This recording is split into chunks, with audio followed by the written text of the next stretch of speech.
Assalamualaikum teman-teman, selamat berjumpa lagi dengan saya Abdurrahman dan masih tetap di channel Abdurrahman ya. Dan masih tetap juga mengupas tentang seputaran gangguan asam lambung dan anestesi psikosomatis. Nah, di sesi kali ini saya akan share video tentang pertolongan pertama saat sensasi di pagi hari datang gitu teman-teman ya. Karena untuk orang-orang yang terkena gangguan asam lambung dan anestesi psikosomatis lebih dominan mengalami rasa tidak nyaman itu di pagi hari teman-teman, yang berbeda ketika agak siangnya gitu teman-teman. Rasa tidak nyaman itu sedikit berkurang dan berkurang gitu teman-teman ya. Nah makanya bagi teman-teman yang sekarang yang masih mengalami rasa tidak nyaman itu di pagi hari, tolong tonton videonya sampai habis, jangan di skip biar kalian nanti mengerti, biar kalian nanti paham, dan ketika mengerti dan paham kalian bisa menanganinya dengan mudah. Nah itu teman-teman ya, makanya tonton videonya sampai habis, jangan di skip. Dan kemudian seperti biasa ya, bagi teman-teman yang baru bergabung, kalau seandainya kalian mau bertanya tentang seputaran gangguan asam lambung dan anestesi psikosomatis, alangkah baiknya kalian tonton dulu video-video saya sebelumnya, karena untuk seputaran gangguan asam lambung dan anestesi psikosomatis semuanya sudah saya share ya. Dari mulai cerita saya yang terkena gangguan asam lambung dan anestesi psikosomatis, kemudian merasakan 1001 macam sensasi yang sangat tidak nyaman, itu sudah di-share. Dan kemudian bagaimana cara menangani setiap sensasi yang hadir, itu juga sudah di-share. Nah makanya biar lebih jelas, biar lebih detail, alangkah baiknya kalian tonton dulu video-video saya sebelumnya. Nah itu teman-teman ya. Dan kemudian bagi teman-teman yang baru bergabung juga, seperti biasa ya, kalau seandainya kalian belum subscribe channelnya, mohon videonya itu di subscribe dulu, karena untuk subscribe itu tidak memerlukan biaya, tidak memerlukan pendaftaran. Jadi subscribe itu adalah hal yang sangat mudah sekali bagi teman-teman lakukan ya. Jadi teman-teman itu cukup memijit saja tulisan subscribe, biar kenapa? Jujur ya, biar videonya itu cepat berkembang dengan baik. Dan kalau seandainya videonya itu berkembang dengan baik, sudah barang tentu itu akan menambah semangat tersendiri buat saya untuk terus nge-share tentang seputaran gangguan asam lambung dan anestesi psikosomatis ini terhadap kalian. Kemudian yang lebih penting dan yang lebih utamanya, tekan juga tombol lonceng sama tombol like-nya ya, biar kalian itu dapat notifikasi atau pemberitahuan video saya yang terbaru. Karena saya itu akan terus nge-share tentang seputaran gangguan asam lambung dan anestesi psikosomatis ini terhadap kalian, dengan tujuan semoga saja videonya itu menjadi wasilah atau jalan keluar bagi kalian yang sedang mengalami gangguan asam lambung dan anestesi psikosomatis hingga membaik ya, apalagi sampai sembuh total. Amin ya rabbal alamin. Ya minimal hanya memberikan motivasi saja, atau lebih minimalnya lagi hanya sekedar menemani kalian yang sekarang sedang merasakan tidak nyamannya dari gangguan asam lambung dan anestesi psikosomatis. Nah itu teman-teman ya. Nah kembali lagi ke topik utama teman-teman ya. Untuk orang-orang yang terkena gangguan asam lambung dan anestesi psikosomatis, ada kalanya mengalami rasa tidak nyaman itu di setiap pagi gitu teman-teman ya. Kadang kita itu menjadi bingung ya, kenapa nih di setiap pagi itu, bahkan setiap hari ya, di setiap pagi itu kita itu merasa tidak nyaman, ada perasaan tidak nyaman, kemudian ya tidak nyaman gitu teman-teman ya. Nah tetapi berbeda ketika waktunya menjelang agak siang itu sensasi rasa tidak nyaman itu berkurang. Nah itu teman-teman ya. Nah sebetulnya itu tidak apa-apa teman-teman ya, kalau misalnya kalian memahami. Cuman kalau seandainya kejadiannya terus berulang-ulang gitu teman-teman ya, setiap pagi nggak nyaman, besoknya paginya nggak nyaman lagi, besoknya paginya nggak nyaman lagi, ya kadang itu menjadi hambatan buat kita untuk beraktivitas gitu teman-teman ya. Nah itu, nah makanya bagi teman-teman yang sekarang sedang mengalami hal tersebut teman-teman ya, tenang saja. Itulah ciri khas dari gangguan asam lambung dan anestesi psikosomatis. Kenapa harus mempunyai ciri khas seperti itu? Karena untuk gangguan asam lambung dan anestesi psikosomatis itu semuanya butuh pembiasaan kembali teman-teman ya. Ingat, kita saat terkena gangguan asam lambung dan anestesi psikosomatis semuanya kembali lagi dari nol teman-teman ya. Baik fisiknya gitu teman-teman ya, kemudian baik juga psikisnya. Nah itu teman-teman, semuanya kembali lagi dari nol, semuanya butuh pelatihan lagi, semuanya butuh pembiasaan lagi gitu teman-teman ya. Orang-orang yang terkena gangguan asam lambung dan anestesi psikosomatis termasuk saya dulu gitu teman-teman ya, itu menjadi apa ya, menjadi mudah rentan dengan sangat rentan sekali dengan suhu dingin gitu teman-teman. Jadi ketika di pagi hari itu ada suhu dingin teman-teman ya, ada suhu dingin, ditambah lagi kita itu ya asupan buat tubuhnya itu belum terpenuhi juga gitu teman-teman. Karena untuk orang-orang yang terkena gangguan asam lambung dan anestesi psikosomatis itu sangat dianjurkan sekali untuk menghindari makan malam ya. Jadi ketika kita makan terakhirnya jam 6, kita itu kembali lagi menghadapi malam, kemudian kembali lagi jam 6 pagi itu ya pencernaan kita itu kosong teman-teman ya. Nah itu, nah makanya ketika ada angin, ada suhu dingin juga gitu teman-teman, itu membuat kita itu tidak nyaman. Itu pengalaman saya dulu gitu teman-teman. Nah makanya ketika setiap hari ada rasa tidak nyaman, gitu teman-teman ya. Saya dulu mengenali tentang asam lambung gitu teman-teman. Kenapa nih di suhu pagi itu ada rasa tidak nyaman gitu teman-teman? Oh ternyata saya itu belum terbiasa dengan suhu dingin gitu teman-teman. Soalnya ketika mengingat ke siang harinya, agak siang, sensasi rasa tidak nyaman itu hilang dengan sendirinya sedikit gitu teman-teman ya. Nah itu, dulu saya itu berpikirnya memang seperti itu. Nah jadi ketika ada suhu hangat gitu teman-teman, kemudian suhu dinginnya kembali normal lagi gitu teman-teman ya, badan terasa nyaman gitu teman-teman ya. Nah ketika berpikir ke arah sana, oh ini mungkin karena terpengaruh suhu dingin, berarti saya butuh pembiasaan. Nah tetapi untuk menghadapi pembiasaan itu gimana caranya supaya pagi hari itu kita tetap hangat tubuhnya. Nah itu teman-teman, makanya di pagi hari itu saya sering pakai ini ya, sering pakai jaket, kemudian sering berjemur juga teman-teman ya. Dan ketika melakukan pembiasaan seperti itu gitu teman-teman ya, sekali-kali dibuka di pagi hari gitu teman-teman, kemudian menyadari juga kalau misalkan ada rasa tidak nyaman di pagi hari gitu teman-teman, biar tidak was-was, biar tidak gelisah juga, biar tidak melahirkan rasa cemas juga gitu teman-teman. Memahami ke sana, menyadari ke sana bahwa ya kita itu sedang semuanya sedang sensitif dengan suhu dingin gitu teman-teman ya. Nah tetapi ketika mulai di situ dibiasakan gitu teman-teman, tanpa disadari ya itu menjadi terbiasa kembali di pagi hari itu, ya lambat laun akan nyaman dengan sendirinya gitu teman-teman ya. Jadi ketika kalian sekarang sedang mengalami ada rasa tidak nyaman di pagi hari, kalian gak usah khawatir teman-teman ya. Itu cuman butuh pembiasaan saja gitu teman-teman. Jadi kalian itu sekarang itu ya belum terbiasa lagi menghadapi suhu dingin gitu teman-teman ya. Dan untuk terpengaruh dari suhu dingin itu bukan di pagi hari aja teman-teman, kadang ada kalanya juga kita itu mempunyai rasa tidak nyamannya itu di sore hari gitu teman-teman, di sore hari, di malam hari gitu teman-teman ya. Karena di pagi hari dan di sore hari dan di malam hari itu suhunya menjadi kembali dingin. Nah itu teman-teman ya. Nah makanya ketika menghadapi pagi hari kemudian ada rasa tidak nyaman, atau misalkan di sore hari ada rasa tidak nyaman, atau misalkan di malam hari ada rasa tidak nyaman, wajar menurut saya gitu teman-teman, karena kalian itu belum terbiasa lagi dengan suhu dingin. Nah kalau misalkan kalian ingin ngecek apakah benar nih saya itu ada rasa tidak nyaman di pagi hari itu karena memang suhu dingin, coba sekali-kali kalian di pagi hari ya, di pagi buta gitu teman-teman, kayak macam jam 3:30 gitu, kalian coba keluar.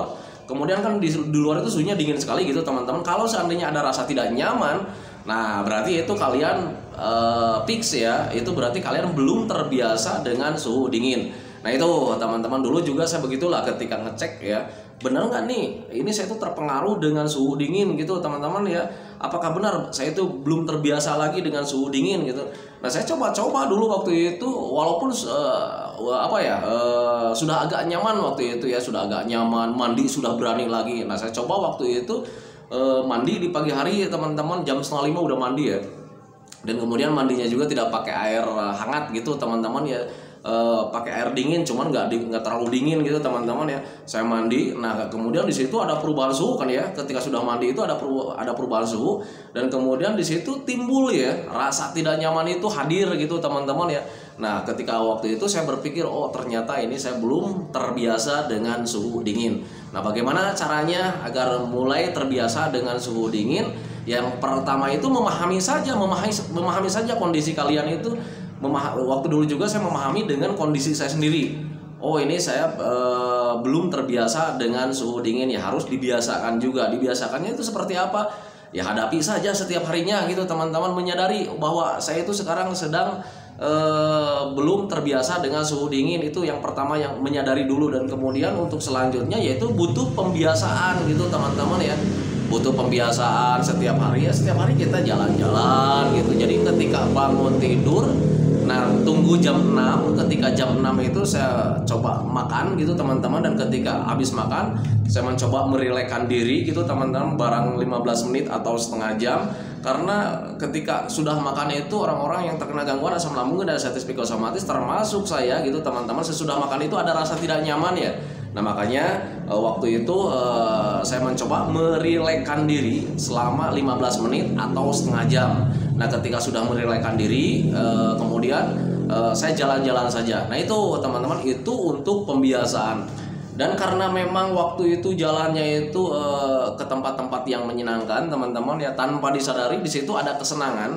Kemudian tanpa disadari juga gitu teman-teman ya, tubuh saya itu mulai terbiasa dengan suhu dingin teman-teman ya. Dan tanpa disadari waktu itu jadi sering melakukan kegiatan di pagi hari. Bahkan dulu itu saya sering diingatkan sama keluarga itu, Pak katanya ini kok nggak pakai jaket sekarang. Nah itu waktu itu saya karena memang lupa ya. Kenapa saya bisa lupa dengan suhu dingin gitu teman-teman ya?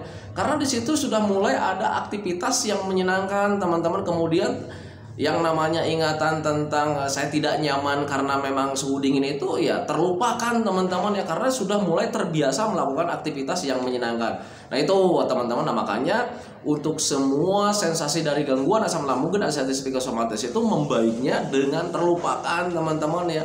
Nah itu, nah tetapi kalau misalkan ada yang bertanya juga, Pak tetapi saya itu saya tidak nyaman sekali nih di pagi hari, ya kalian harus melakukan pertolongan pertamanya.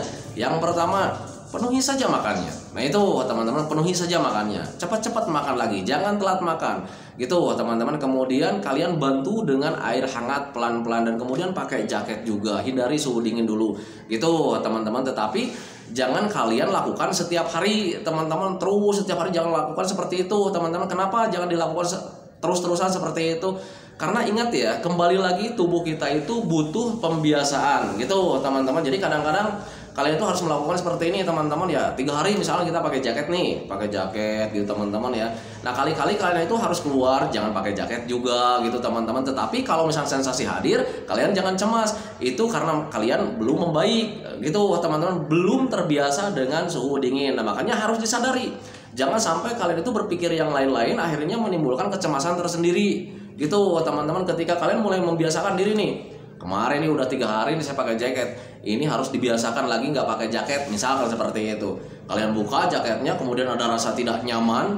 Nah kalian jangan berpikir yang lain-lain yang membuat kalian cemas. Soalnya ketika cemas hadir rasa tidak nyaman itu semakin menjadi teman-teman ya.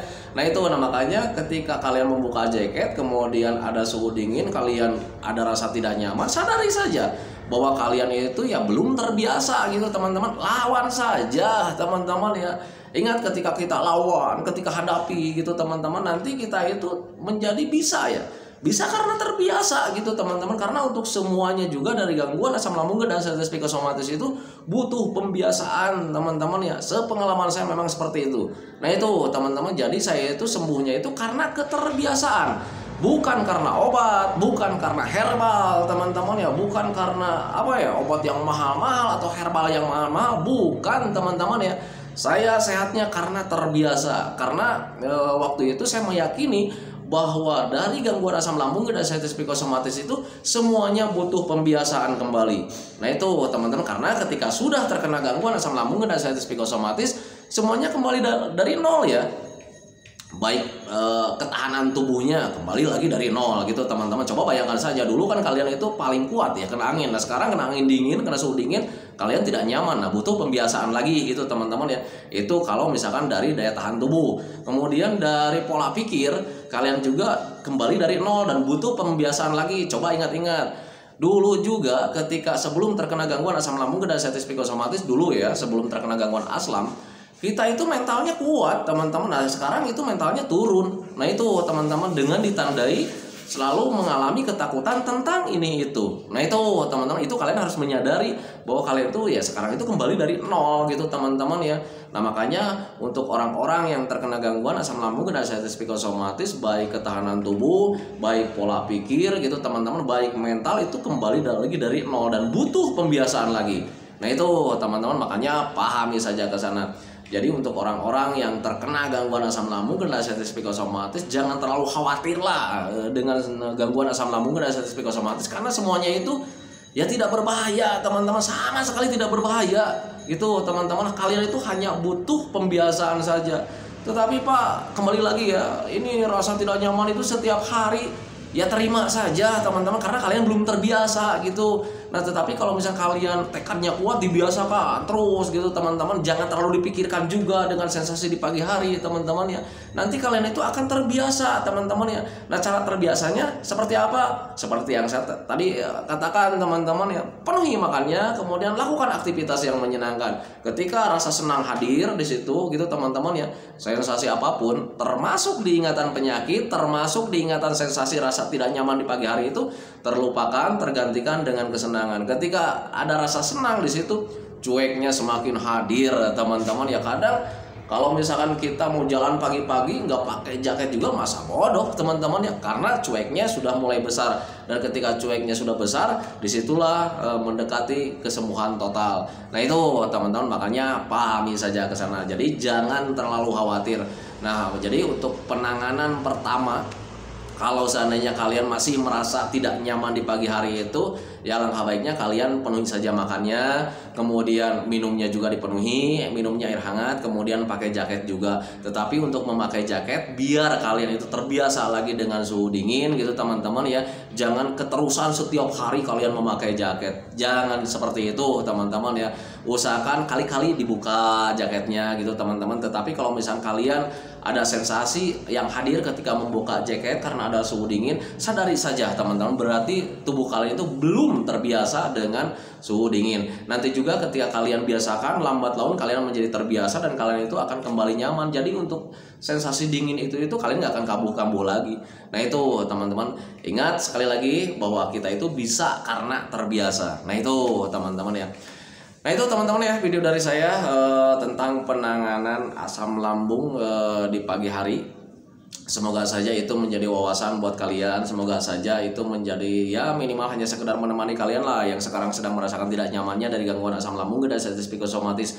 Perlu kalian ketahui juga bahwa itu hanya sekedar pengalaman saya, tetapi kalau misalnya pengalaman Anda berbeda, yaitu mungkin pengalaman Anda teman-teman, tetapi yang saya ceritakan di video saya yang dari awal sampai detik ini itu hanya pengalaman pribadi gitu teman-teman. Dan kalau misalnya kalian ingin mencontoh, silakan saja, tetapi kalau misalnya kalian tidak ingin mencontoh juga tidak apa-apa teman-teman ya, karena untuk setiap orang itu mempunyai metode sendiri, kemudian mempunyai cara sendiri gitu teman-teman ya. Dan kalau seandainya cara kalian itu lebih baik, kemudian bisa meningkatkan kesembuhan kalian, itu sangat bagus sekali teman-teman ya. Tetap fokus saja sama metodenya gitu teman-teman. Kemudian perlu kalian ketahui juga bahwa apapun caranya, kalau seandainya itu membuat kalian baik, kalau membuat kalian itu sehat, lakukan saja. Nah itu teman-teman ya, itu karena memang yang kita rindukan itu ya kesembuhan teman-teman. Jadi ya, caranya apapun kalau seandainya membaik itu ya lakukan saja menurut saya gitu teman-teman ya. Karena setiap orang itu mempunyai keyakinan berbeda-beda, kemudian mempunyai pola tersendiri gitu teman-teman ya. Jadi semuanya itu kembali lagi sama Anda. Kalau misalnya Anda pengen mencontoh kayak macam saya, silakan. Kalaupun tidak apa-apa. Tetapi yang saya ceritakan di sini itu adalah pure pengalaman saya, cara menangani saya itu memang seperti itu. Nah itu teman-teman yang makanya pahami saja ke sana. Nah itu teman-teman ya video dari saya. Semoga saja videonya itu menjadi wasilah buat kalian, yang minimal hanya sekedar menemani kalian. Kemudian seperti biasa, ketika saya mau akhiri videonya, saya selalu mendoakan sama teman-teman itu, semoga saja teman-teman itu cepat sehat lagi, cepat sembuh lagi, cepat kembali lagi keadaan kalian yang dulu, baik semangatnya, moodnya, tertawanya, pokoknya kebahagiaan kalian yang dulu, kehidupan kalian yang berwarna yang dulu itu, semoga saja cepat kembali lagi. Karena memang saya yakin 100% bahwa keadaan kalian yang dulu itu sangat dirindukan sekali. Nah itu teman-teman ya. Kemudian doakan saya juga teman-teman ya, agar saya itu tetap sehat, tetap kuat, tetap ceria, agar masih bisa tetap menemani kalian. Nah itu teman-teman ya. Saya hentikan videonya teman-teman ya. Assalamualaikum warahmatullahi wabarakatuh.